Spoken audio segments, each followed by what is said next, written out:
How you doing? And welcome to the Journey Mindset. Today I'm going to be talking about an issue that um, is something that if we don't take to heart, it can really keep us from enjoying not only uh, retirement but just life in general. And the trap that we can get ourselves into in life is because of the fact that most of our life is just taking care of responsibilities. We go to work every day. We get up in the morning, we maybe eat breakfast, and you're off to work, and you spend anywhere from 8 to 12 hours, maybe more, depending on your profession. Spend that time on the job. You come home, you're tired, you really don't want to do anything, maybe just watch some TV. And by that time, you're so tired, you're really tired, you're sleepy now, that all you want to do is go to bed. And so you do this 5 days a week. And then uh, on the weekend, on Saturdays, you're just tired. Your first day off, you're tired. You really don't want to do a whole lot. And so then maybe on the second day, you get out and do something. You go out to eat, meet with some friends, whatnot. And that tends to be your life.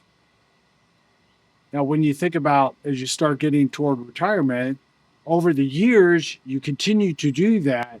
You can get yourself in this deadly trap to where even though you're looking forward to retirement, once you get there, you suddenly find yourself in a state of what am I going to do now? Because you've been used to this other scenario for the last 40, 50 years. And now this is totally different. What are you going to do with yourself? If you have some hobbies, you could just kind of move right into that. And that's kind of what happened with me. I just retired a month ago, and this is great because I already had it planned out what I was going to do. I had already been doing some of my hobbies prior to retiring, and so now it's not as if I'm thinking, what am I going to do now? It's okay, now I have a lot more time to do what I'm going to do. And again, depending on your financial situation, obviously you're going to have to budget uh, uh, accordingly. And for me, I've tried to think, have hobbies that weren't going to break the bank that would fit into my retirement budget as well. So what I wanted to do today is just kind of go through some benefits of having a hobby. Why you should develop a hobby and not wait until you retire, but do it right now. Just start doing something, one hobby, and I would encourage you to think of maybe two or three different interests that you would like to pursue. Okay, so the first benefit that I want to mention as far as having a hobby, the benefit of having a hobby is it helps to reduce stress. And the way that it does that a hobby will help you reduce stress is it gets your mind off of what your brain has been working with all day or all week. And since it's your hobby, hopefully it's not a stressful hobby. Some hobbies can be kind of stressful, especially when you're learning. But as you're in the learning phase, just kind of take your time. Don't get all too crazy about learning too fast and all that. But it reduces your stress. I made my first hobby, not my first, but one of my hobbies that I really started getting into was pin making. I also like photography, and it's just nice to be able to go to my lathe or to pick up my camera and go out and just take some pictures. Start um, turning that wood or that acrylic and just making it into something beautiful. Photography, capturing. I like. I'm a people watcher, and so I like taking pictures and just catching people in those moments of joy, of sorrow, whatever the case may be, but just capturing a moment.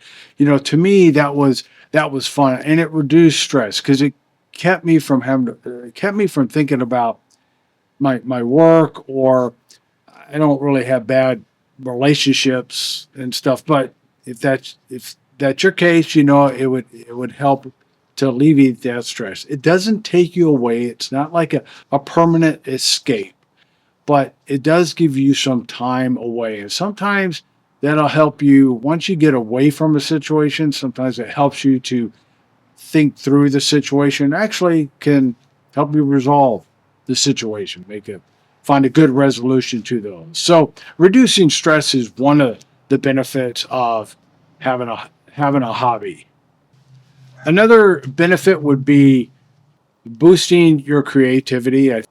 For instance, when I uh, with photography, I started learning new aspects, how to use different lenses in different situations or different filters, how to work with the lighting, how to work with fast photography or slow photography, low light, bright light, and all that kind of stuff.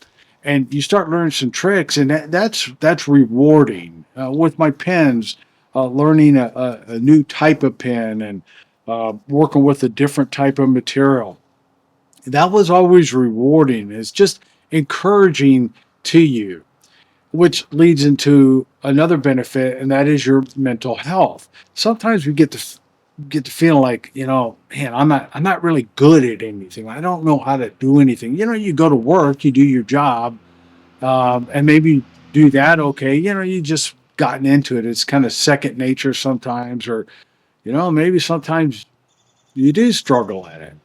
But if you get a hobby, something that you like to do, that's along your skill level and so forth, that gives you a sense of accomplishment. And and uh, and when you feel like you're accomplishing something, when you're being creative, you're doing something that other people don't know how to do, and you can show them, hey, I can do something unique. This is really nice. I love doing this. That helps you, mentally too. And again, along with the lowering the stress, that gives you that benefit as well. Another benefit is you learn new skills. Now again, these kind of intertwine. When you start learning some of you start working with your hobby, you learn these new skills. Again, your brain is learning new things. It's exercising your brain in ways that it hadn't been. But one of the benefits is as you learn skills in your hobby, sometimes that can translate into helping you in your career as well, the job that you have, because now you're using your mind, you're using your hands in different ways that you weren't before. And you might find that, hey, this is really helping me in my own job as well. And another benefit is it helps you to connect with others as you learn a hobby. And sometimes you can find others in your circle of friends that like to do the same thing or at least similar things. And sometimes you can get together and you can work with them on a project, collaborate on a project, or just get together and show each other what you've done. What kind of pins you've made, photographs you've taken, show pictures of the big ones that got away, right? You're fishing, or maybe you're into fly fishing. You make your own flies and all of that. You go show that off, and or join a club that does the same thing. I was part of a photography club one time, and that was kind of neat. You got together and uh, you shared your photographs. We used to every month we'd get together and they would have a guest photographer, somebody that was, a professional and so forth, and they would look at our pictures and they would critique them, and that was good. That was a learning experience, and but again, you're getting with others, and that's important for us. Even if you're an introvert, it is good mentally to be able to get with other people, to share ideas, and it just, I don't know, to me it just opens up your world. You don't feel so alone in this world, and so hobbies can expand your social network, and which can be very pleasant.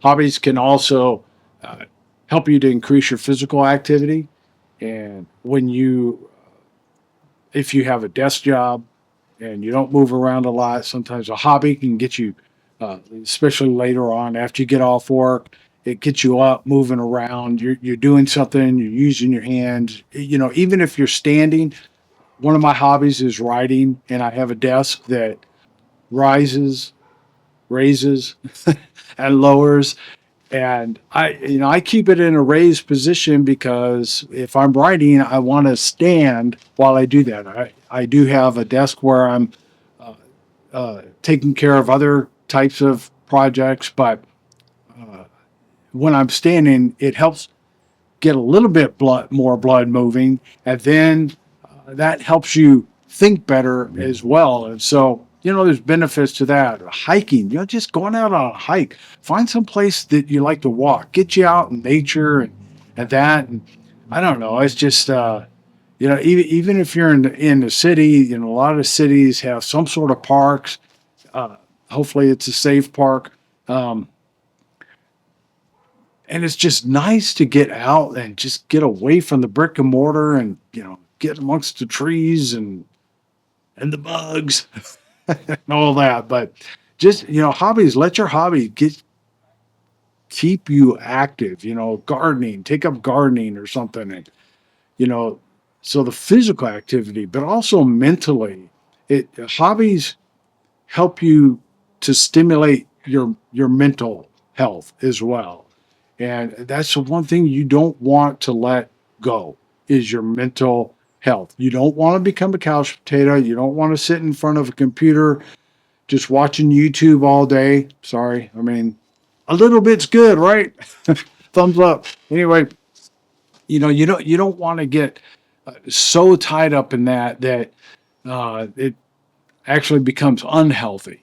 And so the physical benefits, the mental benefits, you need to be stimulated. And again, as far as connecting with other people, they the studies have shown that one of the contributors to dementia or some dementias, including Alzheimer's, is when people kind of cocoon themselves and they don't interact with other people, and that makes their world so much smaller, and that can contribute to that.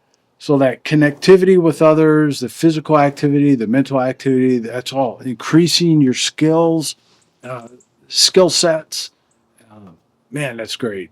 Plus, it gives you a sense of accomplishment, and that as you grow in your skills, man, it's like, yeah, I'm getting good at this. This is pretty nice. And it's just you keep yourself challenged, you impress other people. That's always good. And hobbies, the good thing about them too is it's lifelong learning. Whatever you're doing, there's always something more to learn. And if you are always learning, you're not going to grow stagnant in your life. And that's one of the worst things that can happen is when you grow stagnant. And then as you go into retirement, that's when that temptation to grow stagnant is the biggest, because you no longer have to go to work. You really don't have to go anywhere except to go buy your food or take care of some mundane responsibilities. But it's easy to become a couch potato, And then it starts getting to you mentally. You get mentally dull, you get physically dull, weak, and then your health starts going downhill. And as I mentioned in one of my other videos, staying healthy is key to enjoying as much as possible your retirement, because um, especially when it comes to healthcare costs, uh, we're not going to have a lot of money to cover every potential issue. And so the best thing we can do, my wife and I have discussed this, the best thing we can do is take care of ourselves now.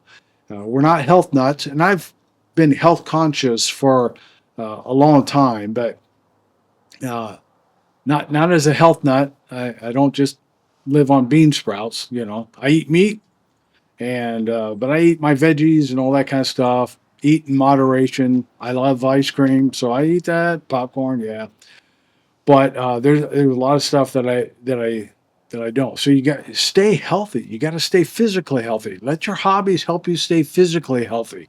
Stay mentally healthy, and and life will be so much more pleasurable. And so I would encourage you to just kind of think about, if you don't have any hobbies, pick one thing that you think that you might like to do, and just start piddling with it, toying with it. Watch some videos on how to do certain things and start picking it up and learning some skills. And um, I think you'll be glad you did. So it really makes this journey called life a lot more enjoyable. All right, thanks a lot. Thanks for watching. You have a great day.